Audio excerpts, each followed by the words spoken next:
এই মুভির কোনো ইন্ট্রোডাকশন দেব না। এই মুভিটা দেখার সময় একটু পর পর তোমার মনে হবে এরপর কি ঘটতে চলেছে সেটা তুমি এখনই বুঝতে পেরেছো, কিন্তু প্রত্যেকবারই তুমি ব্যর্থ হবে। আর এই কারণেই মুভিটার শুরু থেকে শেষ পর্যন্ত তোমার ব্রেন নিয়ে খেলবে। শুধু এই কথাটা মনে রেখো, আমরা যা কিছু দেখি সব কিছু সত্যি নাও হতে পারে। তো এরকমই একটা সেরা psychological horror mystery movie explain film Bangla presents the night house. মুভির শুরুতে আমরা এই মহিলাটাকে দেখি, আর এই মহিলার নাম হলো বেথ, যে সারা রাত ড্রিঙ্ক করার পর তার বিয়ের ভিডিও দেখে বেড়ে চলে যায় ঘুমাতে। তারপর সে বিছানায় শুয়ে শুয়ে তার হাজব্যান্ডকে প্রচুর পরিমাণে মিস করছিল এবং সে কল্পনা করতে থাকে যদি তার স্বামী তার সাথে আজ থাকতো তাহলে কতই না রোম্যান্স করতো তারা। এমন সময় সে নিচের দরজায় কিছু একটা আওয়াজ শুনতে পায়। তারপর এই আওয়াজটা শোনার পর বেথ নিচে যায় এবং নিচে গিয়ে কোনো কিছুই দেখতে পায় না। তারপর হঠাৎ তার পেছনে কোনো একটা দরজায় কোনো কিছুর একটা ছায়া অনুভব করতে পারে সে। তারপর বেথ যখন মেইন গেট বন্ধ করে দেয় তখন আর সে কিছু দেখতে পায় না। পরের সিনে আমরা দেখতে পাই বেথ তার রুমের ফ্লোরে ঘুমিয়ে রয়েছে।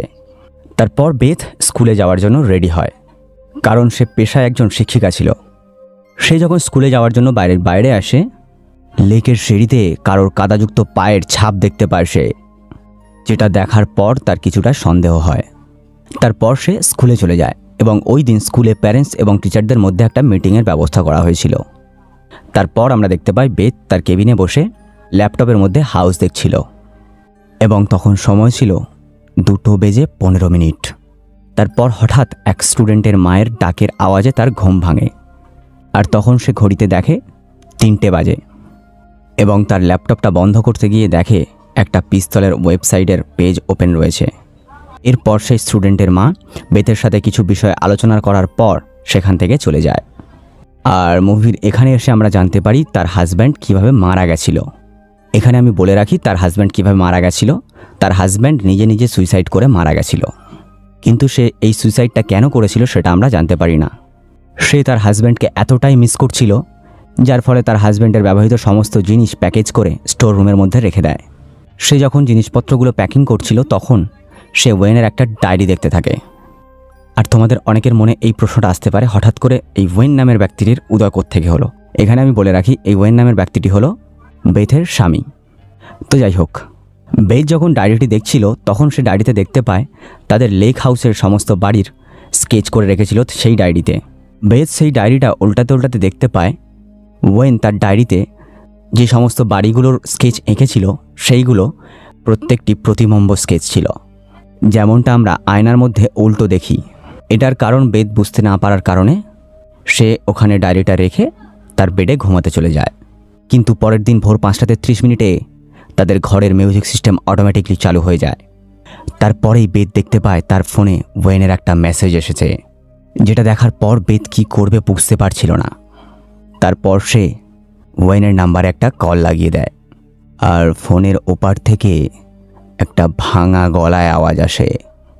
সেই আওয়াজে এটা শোনা যায়, জানালার দিকে তাকাও। এটা শোনার পর বেথ যখন জানালার দিকে তাকায় তখন সে ওয়েনকে নগ্ন অবস্থায় লেকের মধ্যে দেখতে পায়। আর তারপর বেথ সকালে ঘুম থেকে উঠে দেখে যে সে এটা স্বপ্ন দেখছিল। সে সকালে ঘুম থেকে ওঠার পর তার ফোন চেক করে, কিন্তু সেখানে কোনো মেসেজ ছিল না, আর তার কল লিস্টে কোনো কলও ছিল না। নিজের ফোন চেক করার পর সে ওয়েনের ফোনটা চেক করে, কিন্তু সেখানেও সে কিছু দেখতে পায় না।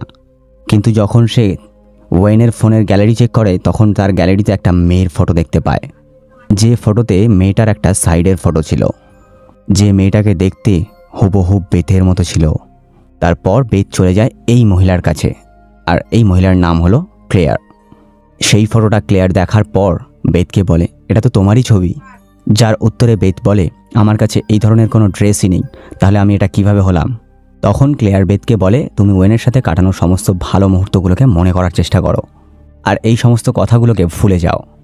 তারপর আমরা ক্লেয়ার এবং বেথকে দেখি বারে বসে ড্রিঙ্ক করতে তার বন্ধুদের সাথে। এই সময় বেথ বলে তার বাড়িতে কোনো একটা অশরীরী আত্মার আবির্ভাব ঘটেছে। তারপর তারা সেখানে এই বিষয়ে আলোচনা করতে শুরু করে। তারপর আমরা দেখতে পাই ক্লেয়ার বেথকে তার বাড়িতে ছাড়তে এসেছে। তারপর বেথ ক্লেয়ারকে তার ছোটবেলার একটা গল্প বলে, যেখানে সে প্রায় মারাই যাচ্ছিল। এই পয়েন্টটা তুমি মনে রেখো, কারণ এটা পরে গিয়ে তোমার কাজে আসবে। বেতের বয়স তখন 17 বছর। এমন সময় তার সাথে একটা ভয়ঙ্কর দুর্ঘটনা ঘটে। তার গাড়ি একটা খাদের মধ্যে পড়ে যায়। সেই সময় বেতের ফুসফুস ফেটে গেছিল।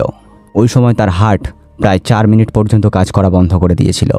এই গল্পটা বলতে বলতে বেত ঘুমিয়ে পড়ে। তারপর আমরা দেখি তাদের বাড়ির মিউজিক সিস্টেম অনেক জোরে চালু হয়ে যায়, যেটা দেখার পর বেত তাড়াতাড়ি ঘুম থেকে উঠে পড়ে এবং দরজার সামনে এসে জোরে জোরে চিল্লাতে শুরু করে এবং সে বলতে থাকে, তুমি যেই হও আমার সামনে এসো। তারপর বেত দেখতে পায় কিছু মেয়ে দৌড়ে গিয়ে লেকের মধ্যে ঝাঁপ দিচ্ছে। বেত টর্চের সাহায্যে লেকের মধ্যে দেখার চেষ্টা করে, কিন্তু সে সেখানে কিছুই দেখতে পায় না। কিন্তু তার উল্টো দিকে একটা ঘর দেখতে পায়। তারপর সে একটা আওয়াজ শুনতে পায়। সেই আওয়াজে তাকে বলা হয় নৌকা। তারপর সে চোখের পলক ফেলতেই যখন সে আবার ওই পারে দেখে, তখন সে আর সেই ঘরটাকে দেখতে পায় না। তারপর বেত মনের মধ্যে সাহস নিয়ে সেই নৌকাটার দিকে এগিয়ে যায়। সেখানে যাওয়ার পর সে সেই নৌকাতে কিছু রক্তাক্ত জিনিস দেখতে পায় এবং সেখান থেকে সে যখন ফিরে আসছিল, কাঠের পাটাতনে কিছু একটা শব্দ হচ্ছিল এবং সেখানে সে কারো রক্তাক্ত পায়ের ছাপ লক্ষ্য করে। আর তখনই সেই পায়ের ছাপ তার সামনে চলে আসে। সে অনুভব করে ওয়েন তার পাশেই রয়েছে। তারপরেই সে ওয়েনকে ছুঁয়ে দেখতে যায়। তখনই সে হঠাৎ করে জ্ঞান হারিয়ে পড়ে যায়। তারপর আমরা দেখি কোনো এক অশরীরী শক্তি তাকে নৌকা করে তার উল্টো দিকে নিয়ে যায়। এরপর বেতের যখন জ্ঞান ফেরে, তখন সে দেখতে পায় লেকের উল্টো দিকে তার ঘরের মতোই আর একটা সিমিলার ঘর। তারপর বেত দেখতে পায় প্রত্যেকটা রুমে ওয়েনের সাথে তার মতোই দেখতে একটা করে মেয়ে রয়েছে। তখনই তাকে কেউ একজন ভাঙা গলায় বলে, এটা তুমি স্বপ্ন দেখছো। তারপর বেত যখন ঘরের মধ্যে ঢোকে, তখনই সে দেখতে পায় ঘরের মধ্যে থাকা বেতের চোখ খুলে যায়। তারপর সে দেখতে পায় সে তার নিজেই ঘরেই রয়েছে। আর তখনই সে বিশ্বাস করতে শুরু করে যে এটা কোনো দুঃস্বপ্ন নয়, বরং এটা বাস্তব কিছু একটা তার সাথে ঘটছে, আর এর পেছনে নিশ্চয়ই কোনো অলৌকিক ঘটনা রয়েছে। তারপর আমরা বেতকে দেখতে পাই ওয়েনের ল্যাপটপে প্রত্যেকটা ফোল্ডার সে চেক করছিল খুঁটিয়ে খুঁটিয়ে, এবং সে সেই ল্যাপটপে প্রচুর মেয়ের ফটো দেখতে পায়, যে মেয়েদেরকে দেখতে পুরোপুরি বেতের মতো ছিল। এরপর বেত এই বিষয়টার উপর আরও ভালোভাবে জানতে লেকের অপর দিকে যায়। আর সেখানে যাওয়ার পর বেতের এই লোকটার সাথে দেখা হয়, আর এই লোকটার নাম হলো মেল। তখনই মেল তাকে বলে, এত গভীর জঙ্গলে একা একা তোমার ঘোরাটা ঠিক নয়। কিন্তু বেত তার কথার কোনো তোয়াক্কা না করে জঙ্গলের মধ্যে চলে যায়। তারপর সেই জঙ্গলের গভীরে গিয়ে দেখে তার ঘরের মতো একটা ঘর, কিন্তু সেই ঘরটা সম্পূর্ণ উল্টো ছিল এবং ওই বাড়িটার অবস্থা একেবারেই খারাপ ছিল।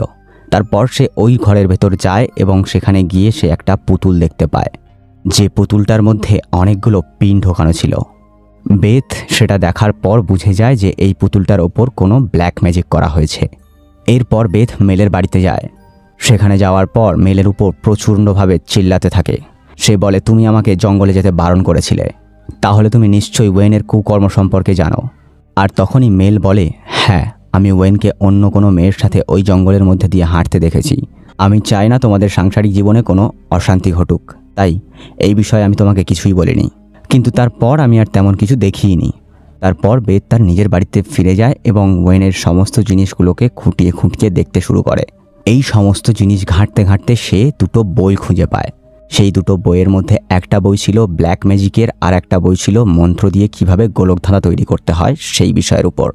এবং ওই বইগুলোকে পড়ার পর বেত কিছু বুঝতেই পারে না। তারপর রাগ করে ওই পুতুলটাকে ছুঁড়ে বেত ফেলে দেয়, যেই পুতুলটা সেই বাড়ি থেকেও নিয়ে এসেছিল। কিন্তু ওই পুতুলটা ছুঁড়ে ফেলে দেওয়ার পরেও আমরা দেখতে পাই পুতুলটা পুরোপুরিভাবে একটা মানুষের মতো দাঁড়িয়েছিল। তারপর উপর থেকে কিছু একটা শব্দ আসতে শুরু করে। তারপর বেত যখন উপরে গিয়ে দেখে, সেখানে সে কিছুই দেখতে পায় না। তারপর সে হঠাৎ একটা প্যাটার্নের মধ্যে একটা মানুষের অবয়ব দেখতে পায়।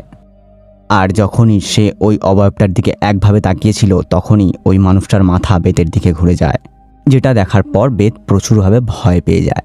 পরের দিন আমরা বেতকে দেখতে পাই ওই বইগুলো যেই দোকান থেকে কেনা হয়েছিল সেই দোকানে সে চলে যায়।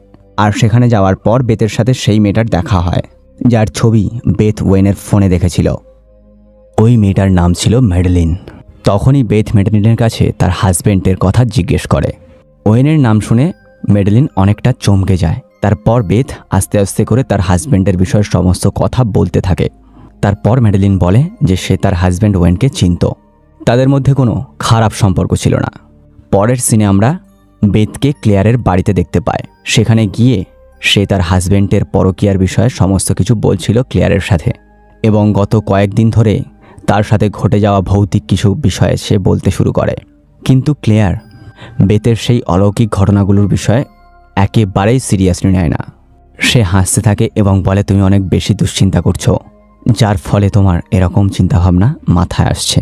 এরপর সে বলে, তুমি ওয়েনের ব্যাপারে চিন্তা করা ছেড়ে দাও, কারণ সে মারা গেছে।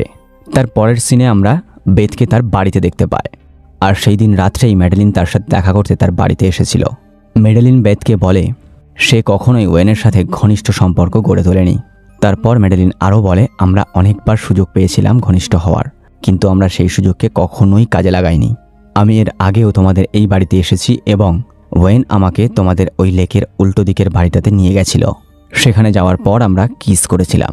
তারপর হঠাৎ করে ওয়েন আমার গলা চিপে ধরেছিল। প্রথমে আমি বিষয়টাকে অতটা সিরিয়াসলি না নিলেও পরে যখন আমার নিঃশ্বাস বন্ধ হয়ে আসছিল, আমি তাকে রিকোয়েস্ট করি আমাকে ছেড়ে দেওয়ার জন্য। তারপর ওয়েন আমাকে ছেড়ে দেয়। তারপর ওয়েন আমার কাছে ক্ষমা প্রার্থনা করে তার এরকম ব্যবহারের জন্য। তারপর ওয়েন আমাকে আমার বাড়িতে ছাড়তে যায় এবং সেখান থেকে ফিরে আসার সময় সে আমাকে বলে আমাদের সম্পর্কটা এখানেই শেষ করা উচিত। ম্যাডেলিন এটাও বলে যে ওয়েন কিছু সময়ের জন্য মোহতে আটকে গিয়েছিল এবং সে কিন্তু তোমাকে অনেক বেশি ভালোবাসত, আর সেজন্যই আমার সাথে সমস্ত সম্পর্ক বিচ্ছেদ করেছিল। এই সমস্ত কথা বলার পর ম্যাডেলিন সেখান থেকে চলে যায়। তারপর রাতে বেথ অনেক বেশি ড্রিঙ্ক করে এবং লেকের অপর দিকে সেই বাড়িতে সে যায়। সেখানে যাওয়ার পর সে ওয়েনের আত্মাকে ডাকতে শুরু করে, কিন্তু সেখানে ভৌতিক বা অলৌকিক কিছুই ঘটে না।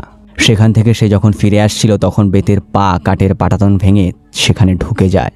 তারপর সে যখন টর্চের আলোটা নিচের দিকে করে তখন সে অনেকগুলো মৃতদেহ সেখানে দেখতে পায়, যেগুলোকে প্লাস্টিক দিয়ে র্যাপ করা ছিল, যেটা অনেক বেশি ভয়ানক একটা দৃশ্য ছিল। আর এটা দেখার পর বেথ ওখান থেকে বেরিয়ে আসে। তারপর বেথ নিজের বাড়িতে আসার পর অনেক বেশি ভেঙে পড়ে, আর সে এটা ভাবতে থাকে ওয়েন এমনটা কখনোই করতে পারে না। তারপর সে তার বন্ধু ক্লেয়ারকে ভয়েস মেসেজ পাঠায়। এরপর বেথ যখন ওয়াশরুমে স্নান করছিল তারপর সেখানে সে কারো উপস্থিতি অনুভব করে। তারপর সে যখন বাথরুমের মিররের দিকে যায় সেখানে সে একটা আত্মাকে অনুভব করে। বেথ তখন এক মুহূর্তের জন্য মনে করে এটাই হলো ওয়েনের আত্মা। ওই আত্মা তার সাথে ঘনিষ্ঠ হতে চায় এবং বেথ তখনই তাকে জিজ্ঞেস করে, তুমি কি ওয়েন? তখন ওই আত্মাটা বেথকে ভাঙা গলায় বলে, আমি ওয়েন না। তারপর বেথ যখন বাথরুম থেকে বেরোবার চেষ্টা করছিল তখন অটোমেটিকলি বাথরুমের দরজাটা বন্ধ হয়ে যায়। আর তারপর সেখানে সে বাথরুমের আয়নায় দেখতে পায় তার মতো একটা মেয়ে এবং সেই মেয়েটাকে ওয়েন মারছে। তখনই একটা আত্মা এসে বেথের মাথাকে নিয়ে ওই আয়নার সাথে ঠুকে দেয়। তার সাথে সাথেই ওয়াশরুমের দরজা খুলে যায়। বেথ তখন জখম অবস্থায় তার রুমে ফিরে যায় এবং সে রুমে ফেরার পর সে দেখতে পায় তার রুমের সমস্ত কিছু উল্টে গেছে। সেখানে অনেকগুলো মেয়ের আত্মা ছিল যারা সবাই লুকানোর চেষ্টা করছিল। তখন সে আবারও দেখে ওয়েন আর একটা মেয়েকে মারার চেষ্টা করছে। তখনই হঠাৎ করে বেথ তার পাশে একটা ছায়ামূর্তি লক্ষ্য করে, যেই ছায়ামূর্তিটা বেথকে টেনে অন্য একটা রুমে নিয়ে যাচ্ছিল। আর তারপর সেখানে সে ওয়েনের প্রত্যেকটা খুনের দৃশ্য সে সামনাসামনি দেখতে পায়। এরপর সে অনুভব করে সে ওয়েনের কোলের মধ্যে শুয়ে রয়েছে। এখানে তাদের দুজনের মধ্যে কিছু কথোপকথন হয়। এই সময় বেথ বলে, তুমি ওয়েন নয়, তুমি অন্য কেউ। তুমি কে সেটা আমাকে বলো। আর আমরা এখানে এসেই পুরোপুরি বুঝতে পারি আসল সাসপেন্সটা। তখন ওয়েন বলে, I am nothing. Last time আমাদের দেখা হয়েছিল যখন তুমি অ্যাক্সিডেন্ট করেছিলে। আর এত দূর এসে আমরা বুঝতে পারি সেই ছায়ামূর্তি আসলে আর অন্য কেউ নয়, সে হলো সাক্ষাৎ বেথের মৃত্যু। যখন 17 বছর বয়সে বেথ অ্যাক্সিডেন্ট করে বেথের 4 মিনিট হার্টবিট বন্ধ হয়ে গেছিল। তখন বেথ তার মৃত্যুকে স্মরণ করেছিল, আর ওই সময় থেকেই মৃত্যু বেথের পেছনে লেগে রয়েছে। কিন্তু বারবার বেথের হাজব্যান্ড তাকে বাঁচিয়ে নিত। আর এখানে এসে আমরা বুঝতে পারি ওয়েন কেন সেই মিরর হাউস বানিয়েছিল।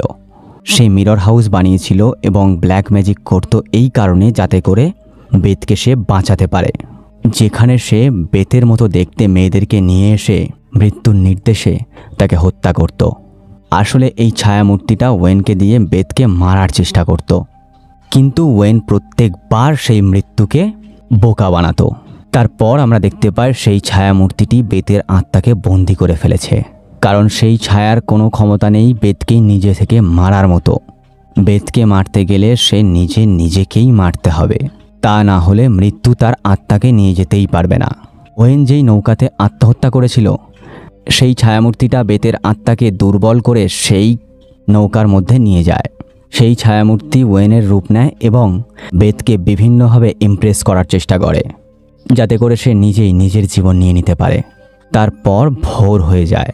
তারপর আমরা দেখতে পাই ক্লেয়ার সেখানে চলে আসে এবং সে বেতকে ডাকতে থাকে। তখন সে একটু একটু করে ক্লেয়ারের আওয়াজ শুনতে পায় এবং তখনও পর্যন্ত সেই ছায়ামূর্তিটা ওয়েনের রূপ নিয়ে তাকে ইমপ্রেস করতে থাকে আত্মহত্যা করাবার জন্য। কিন্তু এক পর্যায়ে গিয়ে সে আত্মহত্যা করে না, আর ক্লেয়ার সাঁতার কেটে বেতের কাছে চলে আসে এবং তাকে লেকের কিনারায় নিয়ে চলে আসে। এখন তোমাদের সকলের মনে একটা প্রশ্ন আসছে যে বেতের হাজব্যান্ড কেন নিজে থেকে সুইসাইড করলো।